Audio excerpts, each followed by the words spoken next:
আজকে মাকে নিয়ে কথা বলতে আসি নাই, আজকে আপনার বাবাকে নিয়ে কথা বলতে আসছি, আমাদের বাবাকে নিয়ে কথা বলতে আসছি। কেন আমরা মনে করেন কি করি জানেন? আপনি মনে করেন বিয়ে করছেন, এখন সংসার আপনি সংসার অন্যরকম নিজে চালাইতেছেন, পরে আপনার একটা ছেলে হয়েছে, আপনার বাবাকে বলতেছেন, বাবা বলতেছে বাবা কিছু টাকা দে তো। আপনি বলছেন বাবা আমি তো আমার ছেলেকে চালাতে পারতেছি না, অন্যজনের সাথে বলে বাবাকে আমি কেমনে টাকা দিব, অসুস্থ আমি নিজেই পারি না, আমার ছেলে বাবা খালি একটু বড় টাকা চায়, আমার ছেলেকে আমি খাওয়াই, আমার ছেলেদেরকে আমার দেখা লাগে। এখন আপনার ছেলেকে আপনি যেমনে দেখতেছেন, একদিন তো আপনার বাবাও আপনাকে এমনি দেখছিল।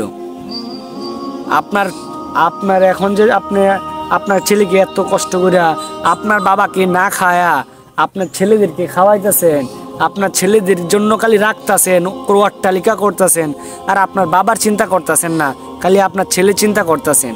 এমন যদি আপনার আসে যে আপনি দুনিয়া করে দিলেন আপনার ছেলেরে, পরে আপনার সাথে যে এমন জিনিসটা ঘটবে না, এটা কি কোনো দিতে পারবেন, গ্যারেন্টি দিতে পারবেন?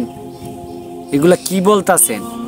আপনি যদি আপনার বাবার সাথে সম্মান দেন, আপনি যদি আপনার বাবাকে দেন, খাওয়ান পরান, আপনি যদি আপনার বাবাকে শান্তিতে রাখেন, তাহলে আপনার ছেলে আপনাকে শান্তিতে রাখবে একদিন। আচ্ছা একটা কথাটা যখন বললাম, একটা গল্প বলি। একদিন এক জুরিয়া ছিল, মনে হয়, আমার গল্পটা মনে নাই, হঠাৎ মনে পড়ছে। একদিন এক জুরিয়া ছিল, জুরিত করে তার বাবাকে নিয়ে ফাইলা আসতে চাইতেছে। পরে তার ছেলেও আছে সাথে, তার বাবাকে যখন মাথায় নিয়ে যাইতেছে, তার ছেলের সাথে ওকে ফালাই দিতেছে, কিছু কাজ না, তাকে দিয়ে কিছু হয় না। পরে অর্ধেক রাস্তা যাইতে বলতেছে বাবা তুমি একটা কাজ করবা, তুমি যখন এই জুড়িটা নিয়ে যাইতেছো আমার দাদাকে ফালাই দেওয়ার পরে জুড়িটা নিয়ে আসবা। বলতেছে এটা কেন বললা?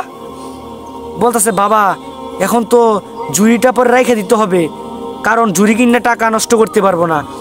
এই জুড়ি দিয়া তুমি যখন বৃদ্ধ হবা তখন আমি তোমার আবার আমাকে এই জুড়ি দিয়ে তোমাকে ফালাই আসতে হবে না। এই কথাটা শোনার পরে আপনার কেমন এখন কতটুকু খারাপ? সত্যি কথা এটা। পরে তার বাবা বুঝতে পারছি, দেখ আমি যখন যতটুকু এখন যদি আপনার বাবার সাথে আপনি ভালো ব্যবহার করেন, তা আপনার সন্তানের কাছ থেকে আপনি ভালো ব্যবহার আশা করতে পারবেন, প্রকৃতিও আপনাকে দিবে। যদি এখন আপনার বাবাকে আপনার বোঝা হয়ে যায়, আপনার ছেলের কাছে আপনি নিজে বোঝা হবেন। এটা 100% মিলাই রাখেন, খাতায় লাগলে লেখা রাখেন যদি লিখতে পারেন, এই কথাটা মনে রাখবেন। তাই আমাদের বাবারা আমাদের বোঝা না, আমাদেরকে কষ্ট করে যেমন পালতাছে তাদের ছেলেরা, আমাদের বাবারা কিন্তু আমাদেরকে অনেক কষ্ট করে পালছে। এখন আমাদের ছেলেদেরকে আমরা যতটুকু কষ্ট করতেছি তাদের কিন্তু আমাদের অতটুকু কষ্ট লাগছে।